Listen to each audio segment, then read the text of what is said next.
Magandang hapon po sa inyo lahat. Gusto lang ko po linawin na bago tayo mag-umpisa na hindi po ako tatanggap ng mga tanong pagkatapos ito dahil may isa po akong meeting dito. Pagkatapos ng malinaw na pag-iisip at pakikinig sa ilang mga eksperto tungkol sa bagay na to, ay meron kaming mga bagay na gustong linawin. Andito kami ngayon para linawin ang naging rekomendasyon ng PNP CIDG tungkol sa kaso ng dalawang student athlete ng Ateneo Men's Basketball Team na nasawi sa Dipacolao, Aurora noong Hunyo 8, 2026. Matatandaang nirekomenda ng CIDG ang pag-imbestiga para sa posibleng hazing labang sa miyembro ng coaching staff ng Ateneo Men's Basketball Team, kabila ng mga student manager at ball boys. Ito ay base sa pagiging isang special law ng Anti-Hazing Act, kung saan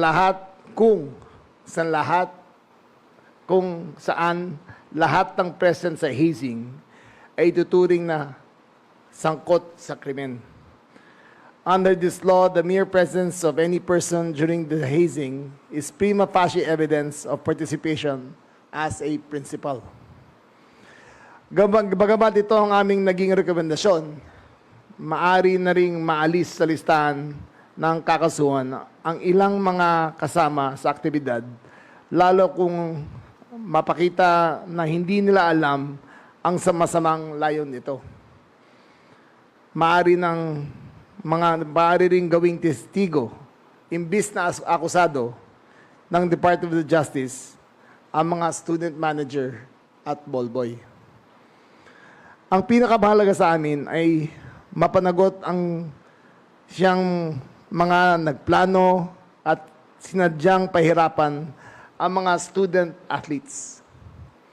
Kaya aming rekomendasyon na kasuhan at litisin ang coaches ng Ateneo Men's Basketball Team, lalo na ang head coach nito na si Tab Baldwin.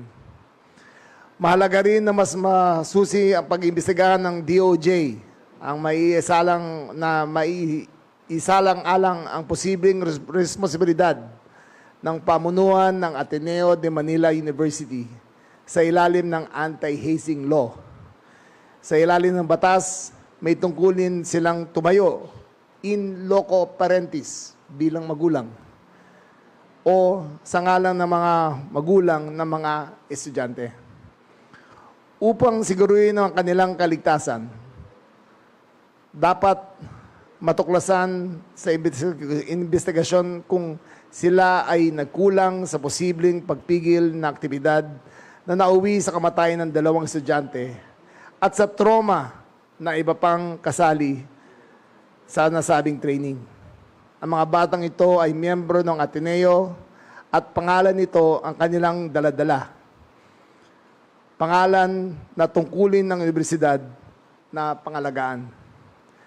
Kaugnay dito, aming nililinaw na walang ibang student athlete ang nakitaan dahilan upang maging respondent sa kasong aming nirerekomenda. Sila ay pawang mga biktima rin na marahas na training na naganap. Sa huli, hindi lamang ito usapan ng pananagutang legal. Ang trahedyang naganap ay nag-iwan at matagal na mag-iiwan ng pinsala sa lahat ng estudyanteng naroon sa insidente. At ito ay dapat bigyan pansin lalo na ng pamunuan ng Ateneo. Higit pa rito, ito ay nagbubukas rin ng mas malaking usapan tungkol kung paano natin mapapanatiling payapa at ligtas ang ating mga eskwelahan mula sa lahat ng uri ng hazing at ibang pang-aabuso sa ilalim ng batas. Maraming salamat po.